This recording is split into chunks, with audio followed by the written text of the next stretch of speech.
Ahlan wa marhaban bikum ya ayyuha mushahiduna kiram, bado Swaifu Souk. Tupo tunasimamia ujenzi kwa uadilifu zaidi kabisa. Nipo Kinduni na project hii ya kujenga fence hii ya eneo hili kama jinsi unavyoliona, na tupo tunaendelea na kazi taratibu katika uadilifu na katika usafi kabisa. Kazi inafanyika katika mazingira ya usafi na kwa umakini na kwa ustadi mkubwa sana inafanyika. Katika fence hii kama jinsi tunavyoona, kuna sehemu tumeweka nguzo ambayo itapita zege na kuna sehemu tumeweka nguzo za tofali kwa kupunguza gharama na kupata umadhubuti katika standard nzuri kabisa. Umeona, lakini vile vile foundation kama jinsi unavyoiona, baada ya foundation tumeweza kufunga mkanda kabisa ili kupatikana madhubuti, kwa sababu hii ardhi yake baadaye inakuwa kavu kabisa, inachanika.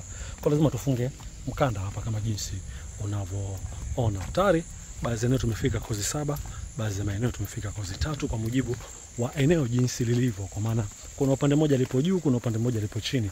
Lakini hata sehemu ambayo tumeweza kuweka nguzo ya tofali, lakini chini tulifunga nguzo ya zege.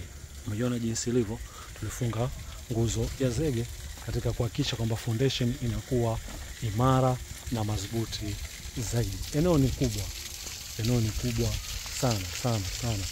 Pale moja lina mita la futi 100 kama 95 mpaka 185. Nimesahau, lakini inafika katika mazingira hayo. Lakini ukija kwenye upande wa huku juu sasa, kwa sababu tumepanda ngazi, kwa hiyo upande wa juu huku unakuta baadhi ya sehemu ina kozi 5, baadhi ya sehemu na kozi 3.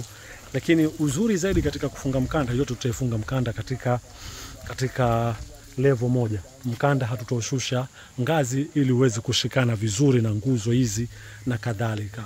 Kwa hiyo badala hapo tofali za juu zote zitakuwa katika uwiano sawa na katika mkanda wa juu kabisa. Mimi sina la zaidi. Popote pale ulipo, ukiwa unahitaji kujengewa nyumba katika mazingira mazuri kabisa, katika mazingira mazuri na safi kama jinsi unavyoona vijana wanavyofanya kazi, basi unaweza kunitafuta kupitia namba 0714249514. Mimi si mwingine, ni yule Husnu Swaifu kutoka Swaifu Souk.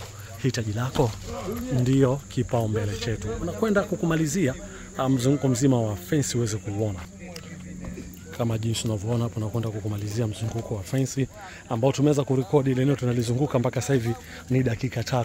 Unazunguka ile eneo dakika 3, basi unaweza kuona ile eneo lina ukubwa gani kwa makisio ya upande wa dakika. Sipo peke yangu, pia leo nimeweza kutembelewa na naibu mkurugenzi wa Swaifu Souk ambaye ni Tifa Makulati, lakini Yuhoi binti Abanika, yani amechoka kabisa. Yani Yuhoi binti Abanika, acha ngutole siri kidogo. Yuko wapi? Huyu hapa. Umeona huyu hapa. BT. Umeona huyu hapa. Amechoka kabisa. So sina zaidi, nikutakia siku njema. Mimi niseme bye bye.